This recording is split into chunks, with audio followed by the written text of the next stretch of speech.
donné 5 pains à Jésus. Il a offert les 5 pains à Jésus et Jésus a multiplié ces 5 pains. Vous devez donner votre 5 sens à Jésus. Donnez ces 5 sens à la parole de Dieu pour dire, Seigneur, peu importe ce que je sens, je crois ce que tu dis. Peu importe ce que je vois, je crois ce que tu dis. Peu importe ce que j'attends, je crois ce que tu dis. Applaudissez-moi un peu, Jéhovah. Parce que j'aimerais vous dire, quand Dieu vous fait une promesse, croyez-le-moi, vous allez voir le contraire tout de suite. Quand Dieu vous fait une promesse, les hommes diront le contraire. Quand Dieu vous fait une promesse, vous allez sentir le contraire. Parce que le diable vient toujours contredire Dieu. Mais si vous voulez marcher avec Dieu, vous voulez que ce que vous voyez puisse être en accord avec ce que vous croyez, vous serez tout le temps perturbé. Un sauveur est né pour sauver. Mais qu'est-ce qu'il y a comme résultat? C'est des enfants qu'on tue. On tue les mamans, on tue les enfants, tout le pays est en deuil. Vous comprenez? Le diable vient toujours. Dieu a dit à Sarah, à Abraham, oh, des rois sortiront de toi. Ta descendance sera aussi nombreuse que le sable de la mer, que les étoiles du ciel. Quand le diable a entendu cela, il est allé fermer les trompes de Sarah. Cette femme-là est devenue stérile. Mais Abraham a dit, mais ça ne va pas. Dieu m'a dit, mais je n'arrive pas à avoir un seul enfant, alors que Dieu m'a promis que ma descendance sera comme des étoiles dans les cieux. Vous comprenez? Dieu vous dit, compte le sable de la mer. Si tu peux le compter, compte les étoiles. Et tu peux le compter. Mais un seul enfant, tu n'arrives pas à voir. Mais Abraham a dit, ce que Dieu a dit s'accomplira. Applaudissez-moi, Jéhovah. Ah oui. Dieu t'a promis des millions, mais tu as de la peine à trouver 100 € aujourd'hui. Mais t'inquiète pas, dis-toi, ce que Dieu a dit s'accomplira. Dis à ton voisin, ce que Dieu a dit s'accomplira. Oh, Makoro, Mashakamaba. Il y a quelqu'un là qui est un peu découragé. Alléluia. Je vais encourager quelqu'un là à devenir fou comme moi. Fou selon ce monde. Je peux être fauché, mais je mets une belle veste. Et je marche. Alléluia.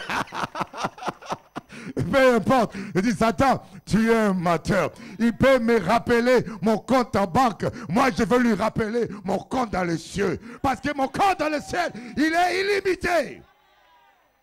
Amen. Merci Seigneur Jésus. Tu es Dieu. Nous voulons te bénir. Nous voulons te rendre grâce, Seigneur, pour ta fidélité et ta bonté. Parce que tu es Dieu, Seigneur, et tu es Dieu. Tu es Dieu.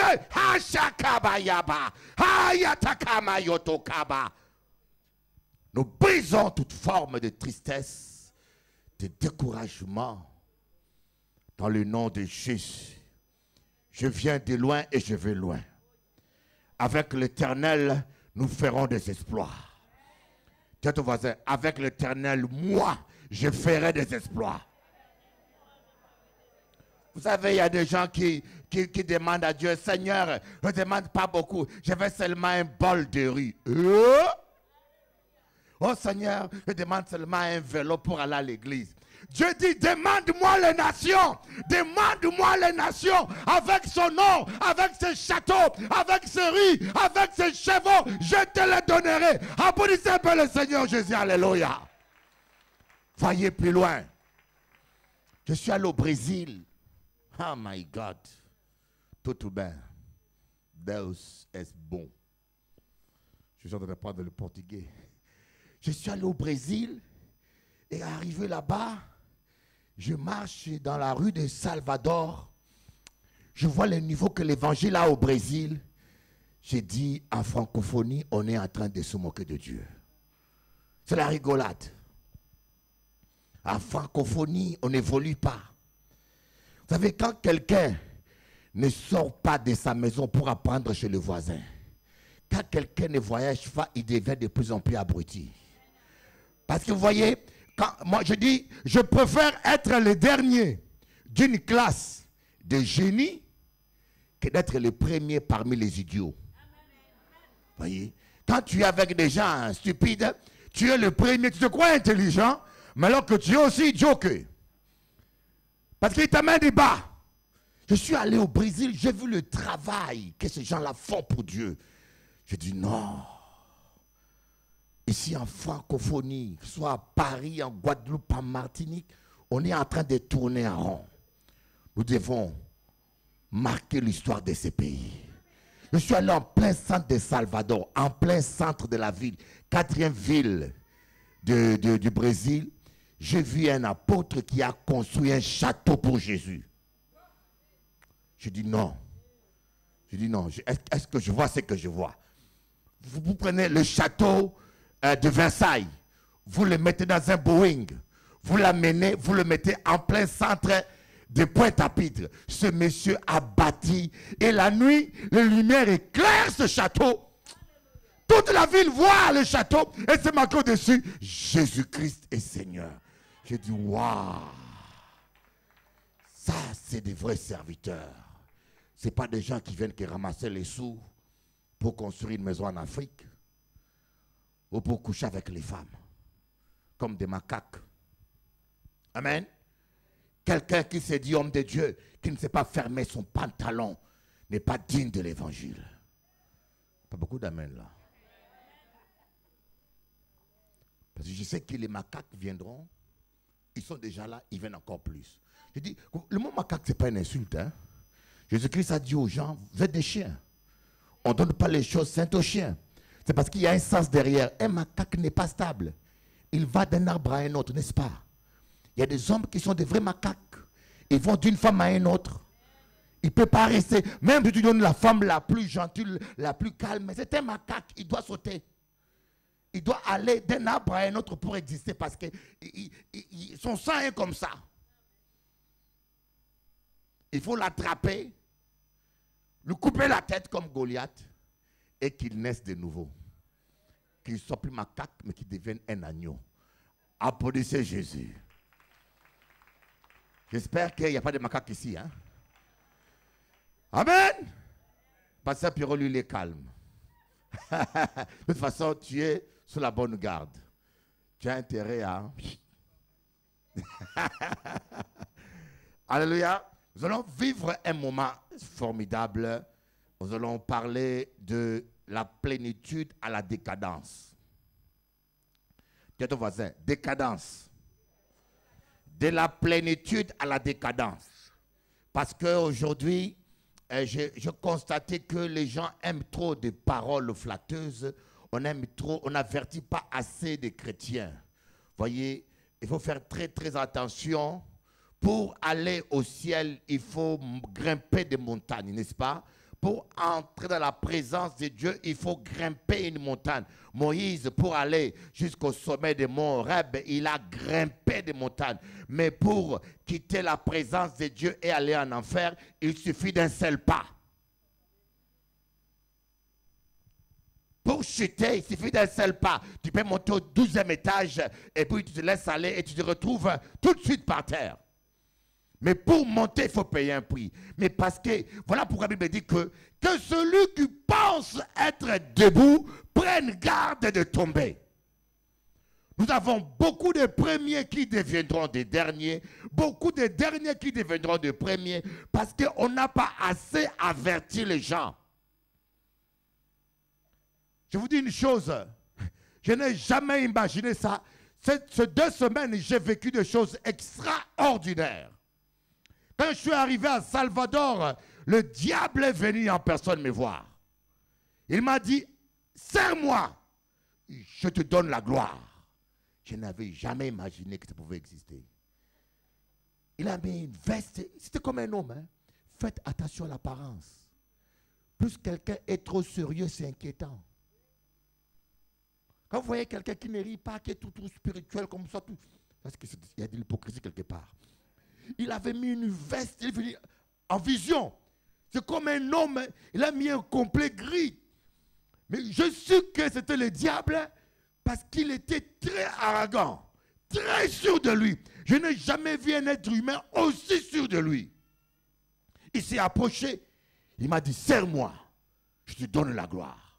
Et beaucoup de pasteurs ont fait pacte avec le diable. Beaucoup de pasteurs sont devenus des francs-maçons. Parce que les gens aiment la gloire plus que Dieu. N'aimez rien plus que Dieu. Je le dis au grand jamais. Je marcherai après. S'il faut, je mourrai de faim. Mais jamais je régnerai Jésus. Alors, il s'est fondu. Son assurance a disparu. Il est devenu comme un chiffon.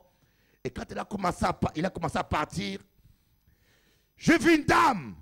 Oh, les femmes, attention. S'il y a une femme près du lit, attention. S'il y a une soeur près du lit, regarde du lit, attention.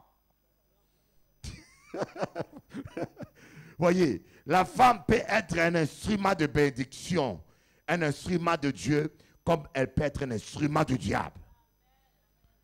Et il y avait une femme, c'était Belzébuth, elle est venue pour m'agresser. Et quand elle s'approchait, dans la vision, le Saint-Esprit m'a dit, invoque le sang de Jésus. Quand je commençais à invoquer le sang de Jésus, les deux ont reculé et je sautais de mon lit. J'ai vu deux silhouettes de deux personnes qui sortaient de la chambre d'hôtel. Et là, Dieu m'a dit, Salvador, il y a le trône de Satan à Salvador. Mon fils, tu es dans le terrain du diable. Prends garde à toi. Amen. Et quand je suis rentré à Paris, 2 semaines après, wow, j'ai jamais vu une vision aussi belle. Je vous dis, oh, Dieu, c'est extraordinaire. J'ai vu comme un tourbillon qui tournait avec de lumière, d'une beauté extraordinaire. Et dans ce tourbillon, j'ai vu des versets. Des versets qui tournaient, qui montaient, qui montaient. Et l'Esprit de Dieu m'a saisi. Je commençais à monter dans le ciel et j'allais dans différents mondes. Parce que j'ai toujours eu une rêve. J'ai toujours dit au Seigneur, j'aimerais aller voir Jupiter, voir la galaxie. J'aimerais visiter tout ça. Mais quand j'ai vu que mon esprit allait loin, j'ai dit non Seigneur, pas maintenant, pas maintenant, pas maintenant, non. On demande des choses à Dieu. Mais c'est terrible. Hein? Quand vous sentez que vous perdez le contrôle de vous-même et que votre esprit est parti, j'ai dit non Seigneur, pas maintenant. Et je me suis retrouvé là où j'étais. Ah, et puis, mais c'était beau. Jésus m'a parlé. Je me rappelle plus de ce qu'il m'a dit. Vous savez, quand Dieu vous parle et vous ne vous rappelez plus, c'est que ce sont des paroles qui vont vous être révélées dans l'avenir. C'était beau, je vous dis. C'était beau. J'ai dit, ah Seigneur, pourquoi j'ai eu peur? Il fallait aller. Tu m'as dit, tu n'es pas encore prêt. Tu n'es pas prêt pour ce que tu as demandé. Vous savez, il y a des choses qu'on demande à Dieu, il ne le fait pas parce qu'on n'est pas encore prêt. Au lieu d'être stressé, on doit s'apprêter. Dis à ton voisin, apprête-toi. Seigneur, bats-moi un mari, mais est-ce que tu es mariable seulement? Apprête-toi. Va brosser tes dents. Amen. Il n'y a pas beaucoup d'amen. Alléluia. Tu veux un mari, mais tu as une langue plus longue que la bouche. Elle ne reste pas derrière les dents. Mais ton mari va couper la langue. Vous savez, il y a des femmes qui attirent les coups avec leur langue. Gogo. Il n'y a pas beaucoup d'amen. Mon Dieu. Quand je parle aux frères, les femmes crient Amen. Mais quand je parle aux sœurs, il n'y a plus d'amen. Les sœurs disent de paix Amen. Oh mon Dieu. Les frères, on laisse ça. Les frères disent de paix Amen. C'est pas convaincant, il y a un peu de frères ou quoi. Les frères disent de paix Amen. Les sœurs, si Dieu vous a donné des jolies dents, c'est pour dire à la langue ne saute pas la clôture.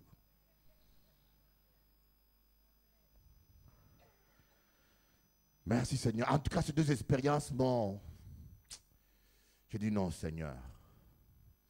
J'aimerais vraiment que nous puissions prendre au sérieux. Nous ne sommes pas là pour s'amuser. Vous ne quittez pas votre maison pour venir simplement. Hein? Vous n'avez pas laissé discothèque, le monde, pour venir perdre votre temps. Quand nous sommes là, c'est pour travailler pour le Seigneur. Amen. Voilà pourquoi durant ce séminaire, je vais parler de ce mystère, de la plénitude à la déchéance.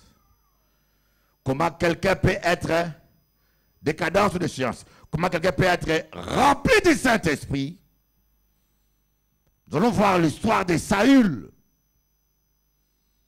Mais aujourd'hui, on va aborder un sous-chapitre.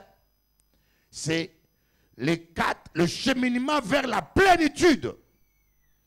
Comment Saül est arrivé à la plénitude. Vous savez, moi en général, je ne prépare pas beaucoup les choses. Je prie simplement. Et dans l'avion, je dis, mais qu'est-ce que je vais prêcher? Dans l'avion. Et Dieu m'a dit ça. De la plénitude à la décadence ou à la déchéance. Et après, quand je suis arrivé dans le studio, Dieu m'a donné maintenant ce message que je veux partager avec vous. Ça fait plus, je vous dis bien, écoutez-moi bien. Ça fait plus de 41 ans que je suis chrétien. Jamais j'ai entendu quelqu'un me l'enseigner. Ça fait 41 ans que je suis chrétien, je vous dis devant Dieu, jamais j'ai entendu un être humain mais décortiquer ce que le Seigneur m'a donné. Donc ce que je vous donne, ça vient du Seigneur. Et je peux être sûr que toute personne aujourd'hui va apprendre quelque chose qu'il n'avait jamais appris. Applaudissez Jésus-Christ. Dans l'église, on vient pour grandir. Amen. Dans la connaissance et dans la communion avec Dieu. Nous allons lire dans 1 Samuel, chapitre 10.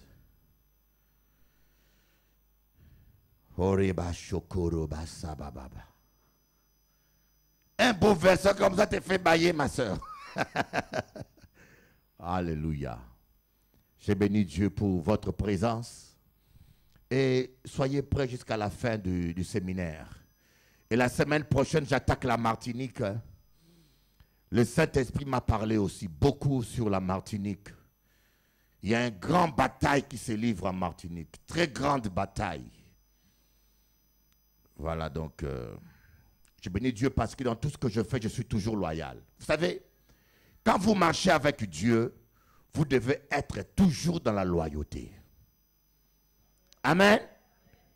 Dieu ne va pas vous dire de mentir pour vivre sa bénédiction. Dieu ne va pas jamais vous dire de trahir quelqu'un pour vivre sa bénédiction.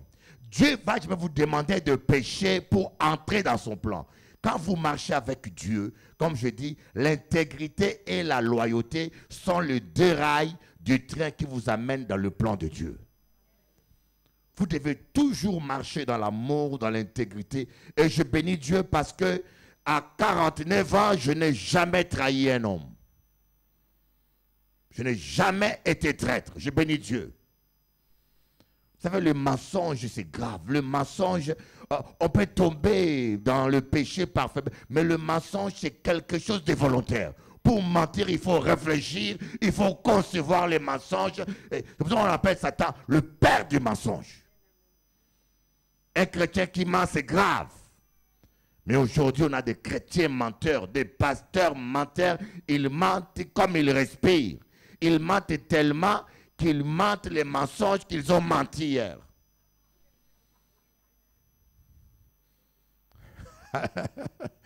Ils oublient. Ils volent tellement qu'ils finissent par voler ce qui leur appartient. Ils déposent l'iPhone là. Au bout de 2 minutes, il oublie que c'était à lui.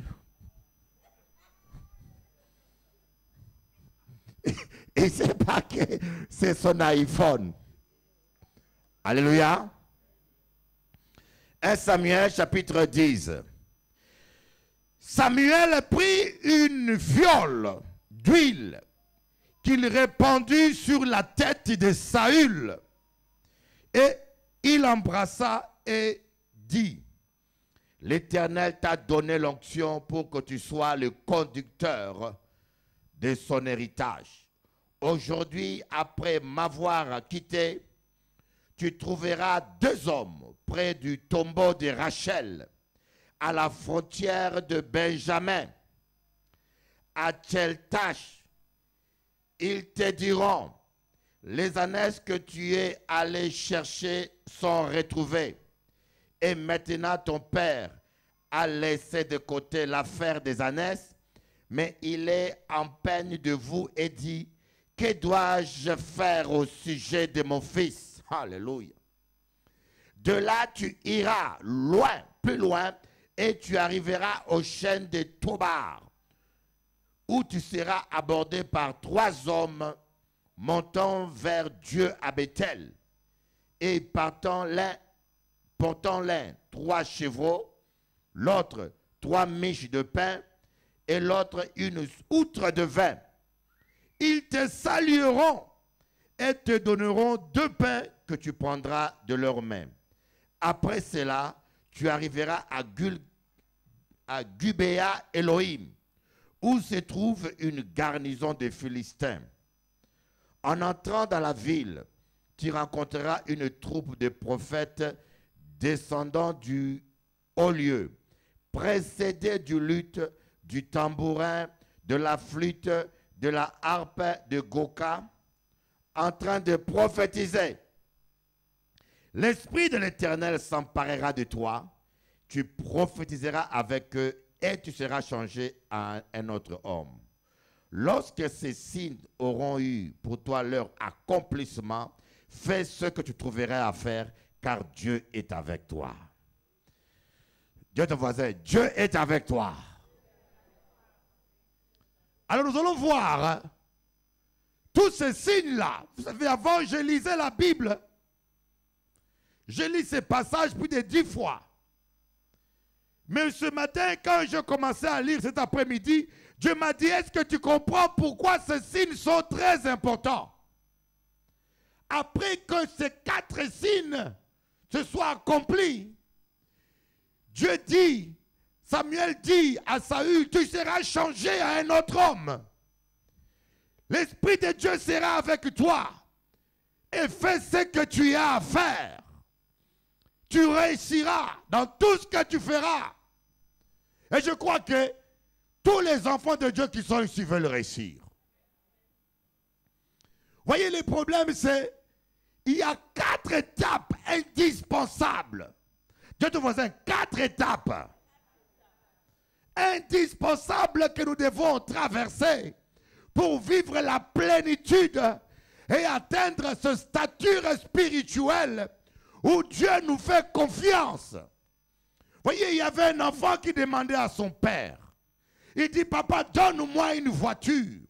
Je veux une Mercedes. Son père était riche. Mais son père lui a dit, avant que je te donne une voiture, il faut que tu aies ton permis.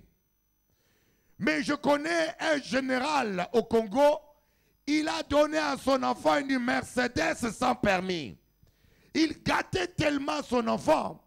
Et l'enfant a mis des copains de la voiture, ils sont allés à boîte de nuit.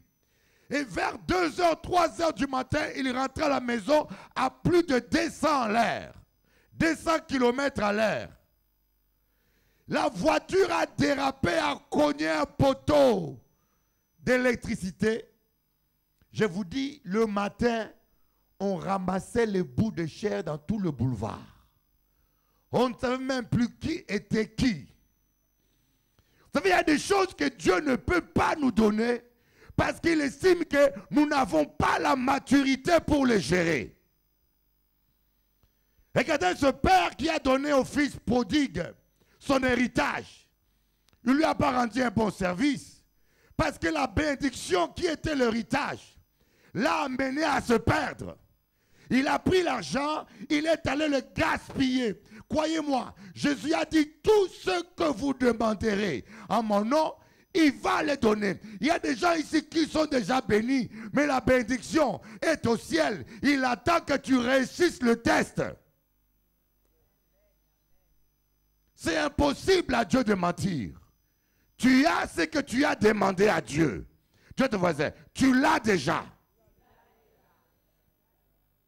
Mais nous ne marchons pas d'après la vue. Ce n'est pas parce que tu ne l'as pas vu que tu ne l'as pas. Ce n'est pas parce que tu ne l'as pas senti que tu ne l'as pas eu. Tu l'as déjà. Ce n'est pas parce que tu ne vois pas le soleil que le soleil est tombé. Alléluia.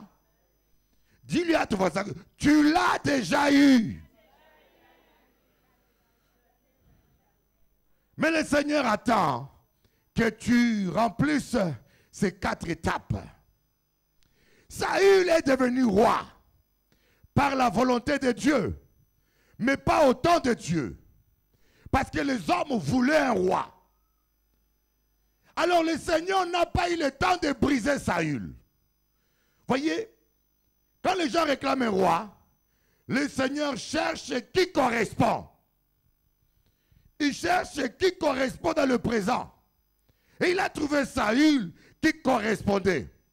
Mais le Seigneur n'a pas eu le temps de préparer Saül. Donc Saül était un roi qui n'était pas brisé. Mes frères, oh j'aime les brisements.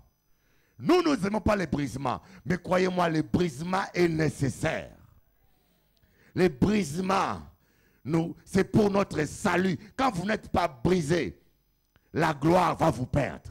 Quand vous n'êtes pas brisé, les dons spirituels vont vous perdre. Ça vous rendra orgueilleux. Quand vous n'êtes pas brisé, l'argent va vous perdre. Au lieu que l'argent vous aide à bénir votre famille, ça va vous amener à retourner prendre l'alcool et avoir des maîtresses. Le brisement nous permet de garder la bénédiction pour la gloire de Dieu. Applaudissez le Seigneur Jésus. Et là, Saül a été choisi. On dit qu'il était beau. Voyez, il était beau. Il était grand en taille. Il dépassait tous les enfants d'Israël en taille. Moi, je crois que la beauté est une bonne chose. Dieu ne nous a pas demandé à être tous laids. Pas beaucoup d'amen. Si tu n'as pas de dents, achète des prothèses, mets-le. Ne nous montre pas un grand boulevard comme ça. Amen. Si tu as des moyens, mets même des dents en or. Alléluia. Si tu as les moyens, achète-toi une belle robe, fais-toi belle. La plupart des hommes qui critiquent les femmes, ce sont les premiers, les plus impudiques. Oui, vous voyez un pasteur tout le temps, jupe des femmes, habillement des femmes. Vous voyez un pasteur tout le temps se focaliser dessus, c'est que c'est lui-même qui a un problème, il se prêche lui-même. Moi, je suis focalisé sur la croix de Jésus-Christ. Alléluia. Voyez, et Saül va venir recevoir l'onction. On dit, on a mis d'huile. Mais la première chose que Dieu a commencé à me dire, verset 2. Aujourd'hui, après m'avoir quitté, tu trouveras 2 hommes près du tombeau de Rachel. Oh my God. Près du tombeau de Rachel. Et Dieu m'a dit, mais pourquoi près du tombeau de Rachel? Et pourquoi 2 hommes? Vous voyez, dans l'évangile, quand vous acceptez Jésus-Christ, il n'y a que 2 choses possibles. Ou vous êtes un chrétien spirituel, ou vous restez un chrétien charnel. Il n'y a que 2 types d'hommes que vous pouvez être. Ou vous êtes un chrétien spirituel, ou vous êtes un chrétien charnel. Un chrétien charnel, il est sauvé. Un chrétien charnel, il est sauvé. Mais le problème, c'est que sa vie a la même qualité que les païens. Un chrétien charnel, il a le Saint-Esprit, il est sauvé, il peut parler en langue, il a les dons spirituels, mais il vit la même souffrance, les mêmes maladies. Sa vie n'est pas différente. Pourquoi? Parce qu'il est charnel et Dieu ne peut pas lui confier certaines bénédictions. Amen. Et des fois, vous pensez que le problème, c'est l'église ou c'est le pasteur ou parce qu'il faut un pasteur qui a plus d'onction. Non, le problème, c'est toi. Le problème, c'est toi. Les amens baissent de plus en plus que je prêche. Tiens ton voisin avec autorité. Le problème, c'est toi.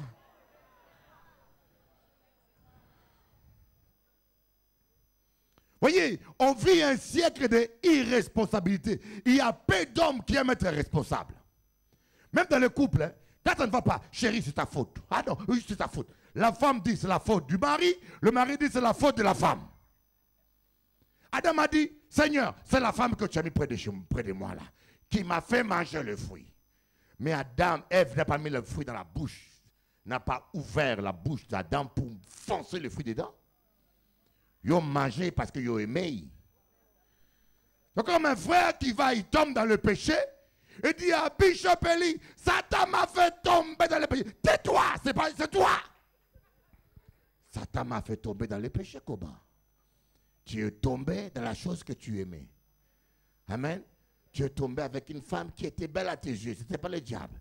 Elle aurait été moche à tes yeux, tu ne serais pas tombé. De ton voisin, le problème c'est toi. Mais pourquoi dans le tombeau de Rachel? Ici, Rachel, voyez, pourquoi? Parce que le tombeau de Rachel nous rappelle la mort de Rachel. Rachel était une belle femme, une femme que Jacob aimait, une femme qui était gracieuse, une femme qui a vécu la puissance de Dieu, une femme qui était stérile et que Dieu avait guéri. Mais Rachel n'avait pas abandonné le mensonge. Rachel n'avait pas abandonné la cachotterie. Rachel n'avait pas abandonné l'hypocrisie. Rachel a volé les dieux de son père. Là-bas, il a caché ce Dieu dans ses parties secrètes. Intime ou secrète. Hein? Gogo. Voilà le pays de Rachel. Le péché que tu caches là, c'est elle qui va te tuer. Dis à ton voisin, cachez mon morceau là. On a dit, moi, venir chercher traitement, moi là, mais Père Eli, dans la publicité, qui a parlé des démons, chasser des démons, mais maintenant, qui a dit cracher mon morceau. Mon morceau là, trop gros à cracher. Ou qu'à cracher. Amen. Dis à ton voisin encore, crachez mon morceau là. Ah. Amen. Oui, Rachel a caché les idoles de son père là-bas et nous voyons. Et quand Rachel est partie, elle est morte en cours de chemin. Elle est morte à l'accouchement de Benjamin. Pendant qu'elle a couché, voyez, là où le péché était caché, c'est là où la mort est rentrée. Nous allons voir comment est-ce que les démons entrent dans la vie des chrétiens.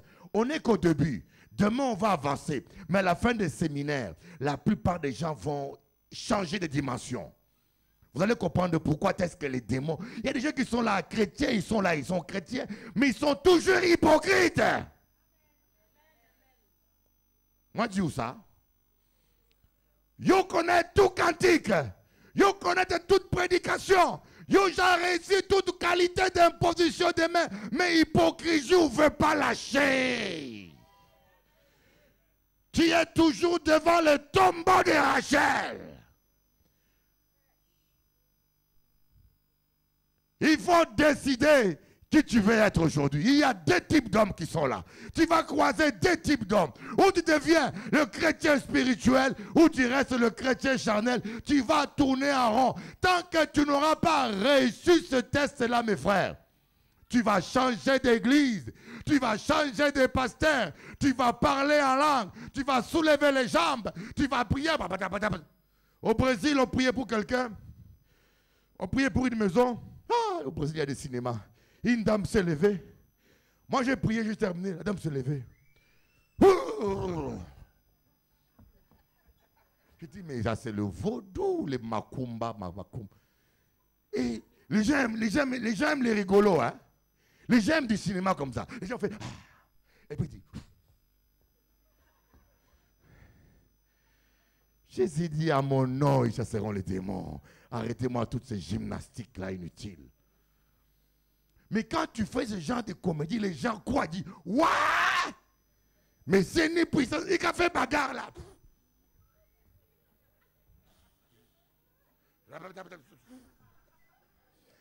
Moi, j'étais là. J'ai dit, quel cinéma encore là, mon Dieu. Alléluia. Toutes ces choses-là, c'est du baratin. La première étape vers la plénitude, il faut laisser le vieil homme, l'homme charnel, dans le tombeau de Rachel. Il faut laisser les mensonges, mes frères. Et j'aimerais vous dire, dans nos églises, en commençant par des pasteurs jusqu'aux chrétiens, des bishops, il y a trop des hypocrites, trop de menteurs. Nous voulons paraître ce que nous ne sommes pas. Il y a un pasteur là qui est ici, un pasteur africain qui est ici, mon Dieu. N'allez pas n'importe où, mes frères. Un vrai cochon. Il s'est marié avec une femme il n'y a pas longtemps. La femme a pris la fuite, m'a dit, il est allé en Suisse parler avec l'évangéliste, l'apôtre Joël. Il a dit, je n'en peux plus. Je suis fatigué de voir mon mari avec notre femme au lit dans la chambre du mariage. J'en peux plus, je lui laisse et la maison et l'église. Même des païens ne sont pas plus impudiques que ça. Voyez, nous ne voulons pas crucifier la chair. Nous prêchons l'évangile. C'est les faux prophètes. Nous prêchons l'évangile. Nous faisons tout sauf le changement. Et ces gens-là, vous allez les voir, ils sont comme ça. Ils sont toujours misérables. J'aimerais vous dire, un chrétien ne doit pas être misérable. Je sais de quoi je vous parle. Lisez la Bible. Regardons la Bible. Un chrétien ne doit pas être misérable. La Bible dit, mon serviteur prospérera. Psaume 128. Celui qui craint l'Éternel, il jouit du produit de son travail, il prospère. L'Éternel est mon berger, je ne manquerai de rien. Il m'a dit, Bishop Eli, je vais aider un tel pasteur, il n'arrive pas à payer son loyer. Moi je dis, oh, comment un homme de Dieu ne peut pas payer son loyer? C'est qu'il a un péché. Elle m'a dit, mais non, Bishop, il faut avoir pitié. Moi, je dis, moi, je ne marche pas avec la pitié, je marche avec la révélation. En aidant tout le monde, vous allez finir par aider le diable. Vous savez, il y a des gens qui vous veulent voir là, ils meurent de faim. C'est parce qu'il a parlé trop mal des gens. Laissez-lui mourir de faim. Il va se convertir comme ça. Quand tout ce que vous faites, vous devez le faire par révélation. En accord. On dit, n'imposez pas les mains avec précipitation. Parce qu'il y a des gens qui sont malades là. Dieu les a frappés. Et toi, tu vas l'imposer les mains. Donc, tu es en train de contredire Dieu. Isaac est devenu aveugle. Pourquoi? Isaac a voulu contredire Dieu. Dieu lui a dit, le second fils, le premier fils sera soumis au second. Isaac ne voulait pas attendre ça. Isaac a dit, c'est Esaïe qui aura le droit d'aînesse. Dans son cœur, il n'a pas accepté la prophétie. Dieu a dit, écoute-moi, je suis plus fort que toi. Dieu l'a fermé les yeux. Dieu est plus fort que toi. Tu as intérêt à marcher droit. Dis à ton voisin, il faut marcher droit.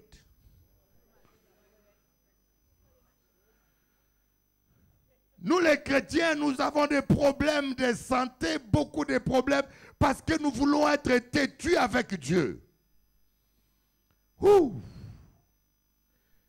Je vous dis, si Dieu vous montre des choses, le jour de Noël, je suis rentré chez moi, on a fêté Noël. Je suis allé, on a fêté la famille plutôt. On a dansé, je suis rentré chez moi vers 4 heures du matin, 5 heures, je dors. Un ange de Dieu vient me dire, tel pasteur, il a fait ça, il a fait, c'est un menteur. Vous savez, moi, quand c'est un ange de Dieu, et quand cet ange-là vient me parler, jamais c'est faux. Mais le monsieur ment, il nie. Je dis, mais les gens se moquent de Dieu. Ils signent leur arrêt de mort. Craignons Dieu. Voyez, les gens qui ont menti à l'apôtre Pierre, ils sont morts sur place. Quand tu mens un charlatan, il n'y a pas de conséquences. Quand tu m'as un homme de Dieu rigolo, mais quand c'est un vrai homme de Dieu qui a l'onction, fais attention à ta vie. Dieu ne fait exception de... Tu as fait une bêtise. Bishop Eli, écoutez, viens, on va parler. J'ai fait ça, prie pour moi. C'est fini. Qu'est-ce qu'il y a de compliqué?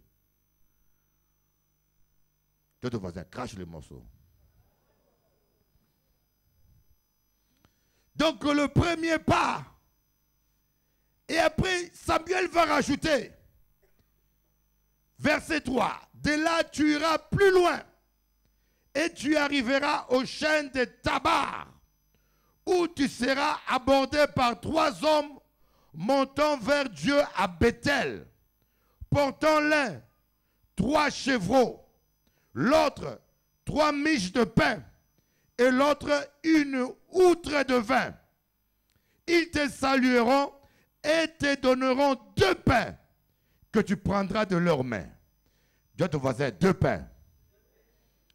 Tout ça c'est codé. Hein? Quand tu n'as pas la révélation, tu vas dire, mais pourquoi tous ces signes-là? Tu rencontreras 3 hommes. Mais un homme va porter 3 chevaux. Vous savez, quand on vient, la parole de Dieu a 3 impacts dans notre vie. La parole de Dieu a 3 impacts dans notre vie. Ceux qui sont nés de Christ, ils ne sont nés pas de la chair, mais ils sont nés de l'esprit. C'est la parole de Dieu qui nous transforme. Quand tu reçois la parole, tu nais de nouveau. Alléluia. Quand tu acceptes Christ, tu acceptes la bonne nouvelle. Ton esprit naît de nouveau. Alléluia. Tu deviens une nouvelle créature. Et la parole de Dieu aussi a de l'impact sur ton âme. Ton âme devient dépouillée du vieil homme. On appelle ça le dépouillement. Les mauvaises émotions, les mauvais sentiments. La parole de Dieu te traite à ces niveaux. Et le 3e niveau, la parole de Dieu consacre ton corps. Ton corps est le temple du Saint-Esprit. Ce corps-là dansait dans les boîtes de nuit sans se fatiguer. Maintenant, il va commencer à danser dans les veillées sans se fatiguer. C'est les 3 chevaux. Les 3 chevaux ici représentent la consécration, la nouvelle vie de l'esprit. Ton corps que tu donnes comme un sacrifice vivant, ton âme qui est régénérée et ton esprit qui est né de nouveau. Et après, il y a 3 pains. L'autre monsieur tenait 3 pains. Et le problème que nous avons ici, vous voyez, le 2e étape. Vous ne pouvez pas marcher, réussir le 2e étape en étant célibataire et en passant la journée à vous masturber, à regarder des films pornographiques, à déshabiller les femmes à l'œil nu sans lunettes. Il y a des frères, quand tu regardes une femme, tu peux mettre une robe de moine ou bien une robe de religieuse, mais lui a les yeux qui peuvent détecter de loin toutes les formes. Donc, je ne sais pas comment ils savent le faire. Coucou. Voyez, nous critiquons toujours ceux qui tombent. Voyez, vous savez, il y a des gens, nous critiquons un tel a tombé, mais lui, il est tombé. On a vu. Mais il y en a qui font plus que tomber qu'on ne voit jamais. Comme on dit, les yeux remplis d'adultère.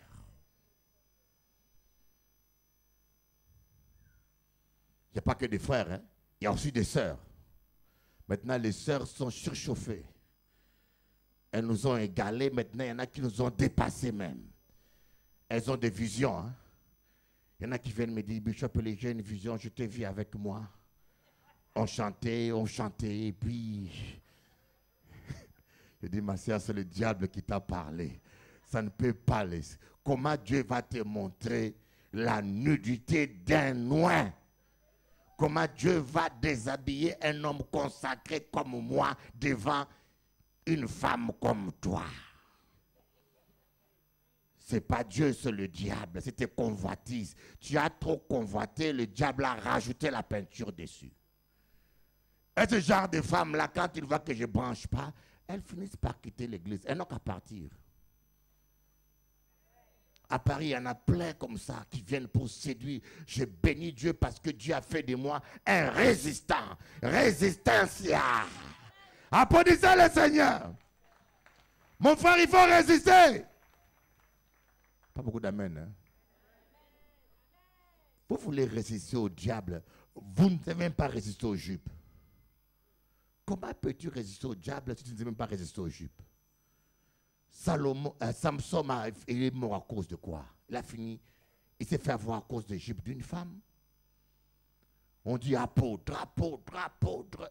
Tu passes les nuits à lier tous les diables. Satan qui entoure Eiffel.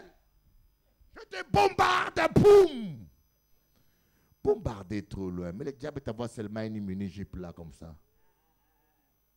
Et la Bible, elle est parlée en langue tout terminée.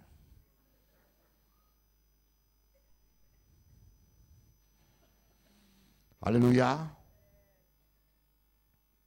Il faut. Mes frères, je vous dis c'est là. Pourquoi, voyez, je peux vous dire une chose. C'est comme une classe. Hein. Quand tu ne réussis pas la première année, tu passeras, quand tu ne réussis pas la quatrième année, tu ne passeras pas en troisième.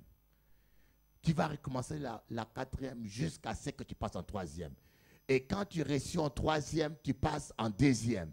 Mais quand tu arrives en deuxième, tu commets une faute de la quatrième, on te ramène à quatrième. Dieu m'a dit avant de venir ici, il y a des chrétiens toute leur vie, ils n'arriveront jamais à réussir tous les 4 tests. Demain, il avance, il arrive au troisième, il échoue, il recommence. Il y a des chrétiens, toute leur vie chrétienne, ça tourne qu'autour de ça. Et ils se posent des questions. Bishop, je ne comprends pas ma vie. Pasteur, je ne comprends pas. Il change d'église, il change. Il pense que c'est peut-être son pasteur qui n'a pas l'onction. Ou bien on dit qu'il y a un prophète qui vient de quelque part. Mes frères, en toi, il y a le plus grand des prophètes, Jésus-Christ. Applaudissez le Seigneur. Si Dieu veut te parler, il y a des gens qui exploitent cette ignorance dans les chrétiens, qui exploitent cette souffrance et qui commencent même à vendre des prophéties. Tu veux être béni, fais un chèque. Ils commencent même à exploiter l'ignorance des gens. Vous voyez, les 3 chevreaux, vous devez donner votre âme au Seigneur. Vos émotions doivent être purifiées. Vos sentiments doivent être purifiés. Il y a des hommes qui sont avec leur femme au lit, mais leur sentiment est avec l'ex dans la tête. Dembrikoko. Je sais de quoi je vous parle.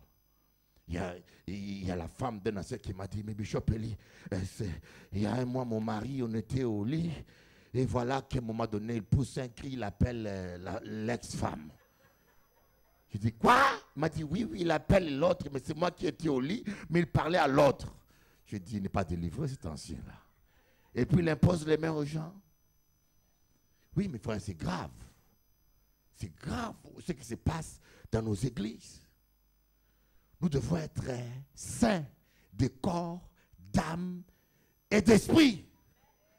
Dis à ton voisin, sanctifie-toi. Ces 2 étapes-là, je vous dis, ces 2 étapes-là, la plupart des chrétiens sont toujours en train de tourner. C'est comme un rond-point giratoire, de séminaire en séminaire. J'ai vu sur Facebook, on a pris une dame, on l'a menée devant. Tu veux l'onction d'huile? L'apôtre a pris un bidon d'huile. J'ai dit, mais, pauvre dame. Ils sont devenus fous, hein. Ils pensent que c'est la quantité d'huile, déverser autant d'huile sur le corps d'une femme comme ça. Ils vont dévaler tout dans la douche. Je ne sais pas si on l'a interdit à la douche. On complique mes frères, écoutez-moi bien. On complique l'évangile. On complique l'évangile. Jésus-Christ a dit, celui qui croit en moi, le verre d'eau qu'il prendra deviendra des sources d'eau, des fleuves d'eau. Vous voyez, le fleuve commence par une source. Et puis, il devient grand. Les animaux viennent boire dessus. Les plantes, toute la nature vit. L'esprit que Dieu a mis en toi, s'il trouve ces 3 chevreaux, une nouvelle vie. Vous savez, les chevaux sont des petits de chèvres. Une nouvelle vie spirituelle.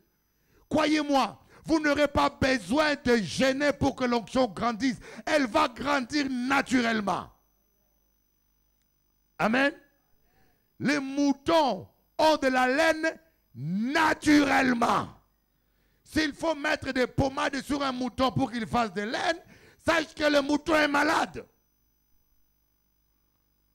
S'il faut amener un chien chez un dresseur pour l'apprendre à aboyer, ce n'est pas un chien, vous n'avez pas un chien. On vous a vendu un cabri, on vous a menti. Alléluia. S'il faut amener un oiseau près d'un dresseur pour qu'il prenne à voler, et sache que vous n'avez pas un oiseau. Alors pourquoi toi tu veux ici qu'on t'apprenne à voler ici? L'onction que Dieu a mis en toi fera tout naturellement. Applaudissez le Seigneur Jésus.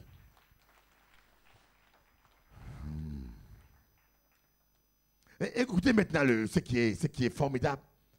Ici, on a donné à Saül 2 pains. Pourtant, il y avait 3 pains.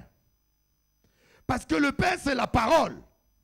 Et la parole a 3 impacts. La parole a 3 bénédictions. En résumé, la première impact que la parole a, elle nous fait entrer en Christ. Quand on accepte la parole de Dieu qui est Jésus-Christ, on est de nouveau. On entre en Christ. Et la deuxième chose, la parole nous apporte la bénédiction pour la vie présente. La guérison physique, la prospérité. Et la troisième chose, la parole nous apporte la bénédiction pour la vie à venir. Alors, pourquoi Saül a eu que 2 pains? Parce que au niveau où il est arrivé, il avait déjà reçu le test d'entrer en Christ. Il allait vers Bethel. Donc il n'avait pas besoin qu'on le donne cette parole qui le fait rentrer en Christ. Il avait seulement d'avoir le 2 pains pour vivre les promesses de Dieu concernant sa vie présente et sa vie à venir. Alléluia. Mes frères, il y a des promesses de Dieu pour ta vie présente. Tu n'es pas là par hasard. Dieu t'a créé pour réussir. Dieu n'a jamais créé quelqu'un pour échouer. Dieu t'a créé pour vivre ta prospérité. Il faut que tu vives ta destinée. Tu as une grande destinée. Tu as un grand Dieu qui t'amène à faire des grandes choses. Applaudissez Jésus-Christ, alléluia. Tu vas marquer ton temps, je crois. Tu me dis, mais Bishop, tu ne connais pas ma vie, mais je connais ton Dieu. Tu vas marquer ton temps. Si tu décides pour l'obéissance, tu mangeras la meilleure production de la Guadeloupe. Applaudissez encore Jéhovah notre Dieu. Troisième étape, lisons encore là maintenant la troisième étape. Verset 5. Après cela, tu iras à Gulbéa Elohim, où se trouve une garnison de Philistins. Oh my God! Il faut que tu rencontres une garnison de Philistins, garnison des hypocrites, garnison des jaloux, garnison des craqueurs, garnison des calomniateurs. C'est dans le plan de Dieu. Si tu vois que les gens commencent à te calomnier, si tu vois que les gens commencent à te critiquer, c'est que tu as reçu la deuxième étape, que tu es en train de te rapprocher de la gloire de Dieu. Applaudissez-moi, Jéhovah. Oh my God. Quand dans ta vie chrétienne, tu avances, tu arrives à un moment donné où tu sens que les gens se déchaînent contre toi. Tu vois une garnison d'ennemis. Tu dis, mais Seigneur, je n'ai rien fait, mais pourquoi les gens sont jaloux de moi? Ils sont plus riches que moi, mais pourquoi ils me calomnient? Pourquoi? Qu'est-ce qui se passe? Lorsque nous croisons une garnison de Philistins dans l'église, on dit quoi? Je quitte l'église. Je démissionne. Je démissionne, je ne suis plus pasteur ici. Je quitte l'église, je vais suivre un démissionnaire. L'Esprit de Dieu m'a dit de suivre un démissionnaire. Je crois que c'est à moi que je fait valer un si gros crocodile. Hein? L'Esprit de Dieu va te dire suivre une prostituée. Vraiment. Voyez, il me dit, vous ne prendrez pas le nom de Dieu en vain. Si tu veux partir, pars tranquillement, arrêtez. Pourquoi vous devez toujours mentir contre le Saint-Esprit, rajouter la malédiction? Pourquoi les gens mentent toujours? L'Esprit de Dieu m'a dit des choses qui n'ont pas de sens. Dieu, une soeur m'a dit, Dieu m'a montré que cet homme-là, c'est mon mari. Mais le monsieur est marié. Et elle ne veut rien comprendre. Je dis, ma soeur, Dieu ne peut pas te montrer un homme marié. Ah non, peut-être que sa femme mourra bientôt. Moi, j'ai dit, écoutez, nous allons prier pour que sa femme vive longtemps. Et la dame aussi avait le cancer. Hein? On a prié. Je ne sais pas si elle priait réellement, mais elle priait sans ce contraire. La dame a eu une longue vie. Hein? Elle n'est pas morte. Alléluia. La parole de Dieu est claire. Vous allez rencontrer une garnison de Philistins. Et là, Saül a rencontré une garnison de Philistins. Mais il ne s'est pas arrêté. Il n'a pas rebroussé chemin. Vous voyez? Samuel a dit, il faut entrer dans la ville malgré la garnison. Vous voyez? La garnison ne l'a pas touché.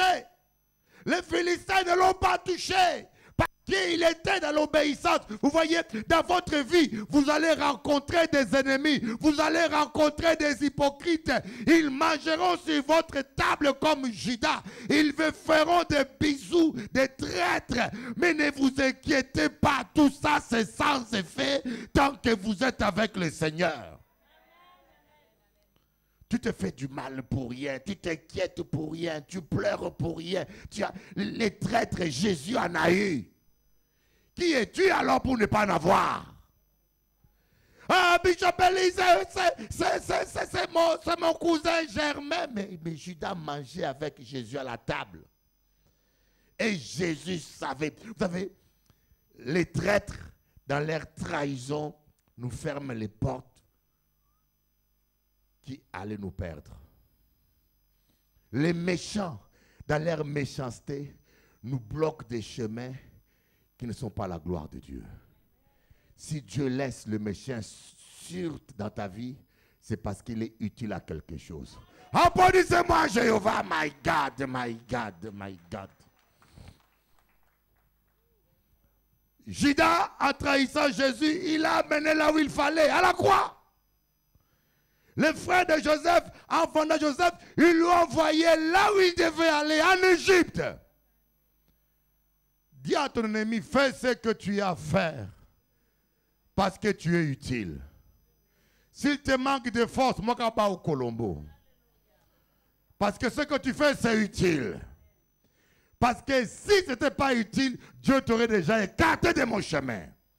Si Dieu te laisse encore là, parce que tu es utile pour quelque chose.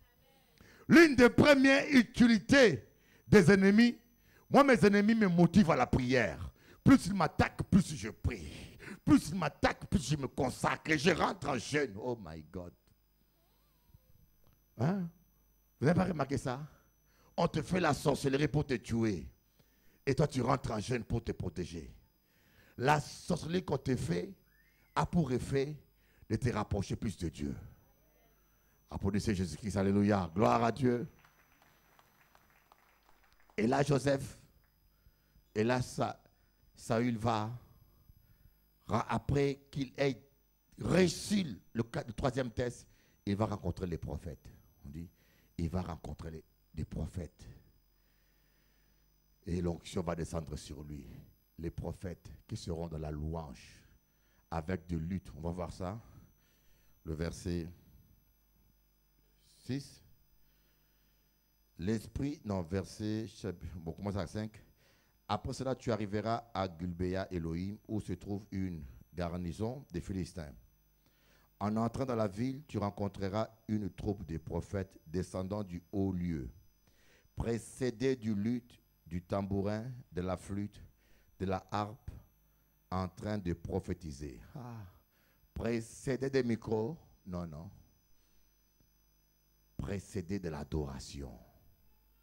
Quand vous avez l'onction prophétique, vous allez devenir un adorateur. Croyez-moi, vous allez devenir un vrai enfant de Dieu. Quand tu arrives à ces niveaux-là, quand tu atteins ce niveau-là, le premier signe, vous deviendrez un adorateur. On vous dit, votre maison a brûlé. Alléluia, gloire à Dieu. Tu sais pourquoi tu l'as permis, Seigneur, oh Dieu. Toi qui donnes, tu as repris. Alléluia, tu es merveilleux. Tu es mon Dieu. Tu me réserves. On dira, mais ce monsieur, il n'est plus normal, il n'est plus terrestre. Mais oui, il est céleste. Ton mari a pris la fuite. Alléluia, Seigneur. Gloire à Dieu, il a pris la fuite. Le feu l'a brûlé. Oh my God, thank you, my God. Il a pris la fuite. Je sais de quoi je vous parle. Hein? Il y a une femme maintenant qui est passée en Guadeloupe. Je ne vous donnerai pas son nom. Mais cette femme était venue me voir. Son mari était un franc-maçon, un sataniste du dernier degré.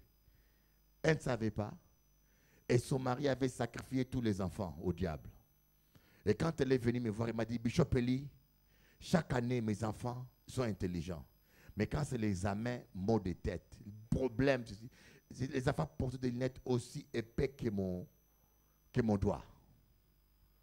Quand j'ai imposé les mains à la fille, l'esprit du père était là. J'ai imposé les mains au garçon, c'est toute la famille.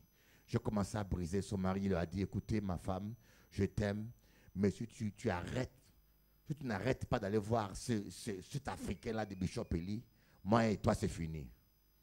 Je dis à madame, tu fais un choix. La dame m'a dit, écoutez, tu peux partir, mais je ne lâcherai pas.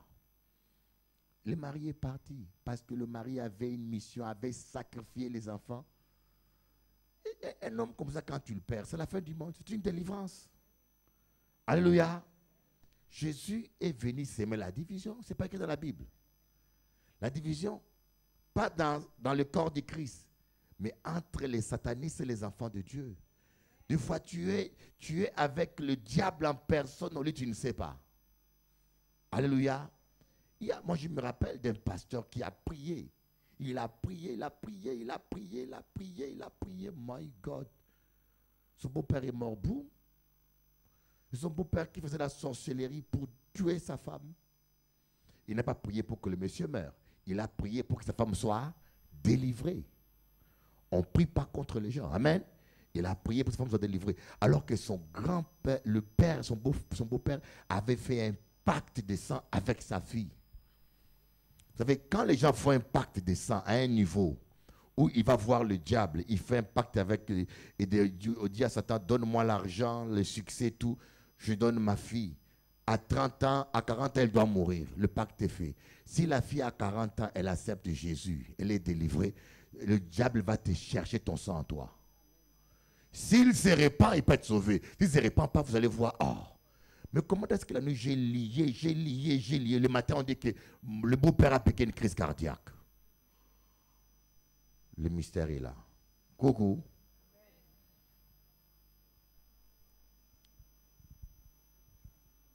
La louange, l'adoration doit avoir la première place. Et quand vous rentrez dans cette dimension prophétique, voyez, il dit, il est changé en un autre homme. Il est changé en un autre homme. Il vit autre chose. Ce qu'il a à faire, il fait. il commence à prophétiser sur les événements. Il commence à dire que la lumière soit, la lumière est. Il dit esprit souffle, l'esprit souffle. Il devient une bénédiction. Et là, c'est là où vous expérimentez cette parole qui dit l'Éternel est mon berger, je ne manquerai de rien. Ce verset-là doit devenir réalité dans ta vie. Ça ne doit pas être un slogan ou un poème, mais une réalité dans ta vie. Tu vas dire aux païens, regardez, j'ai accepté Jésus.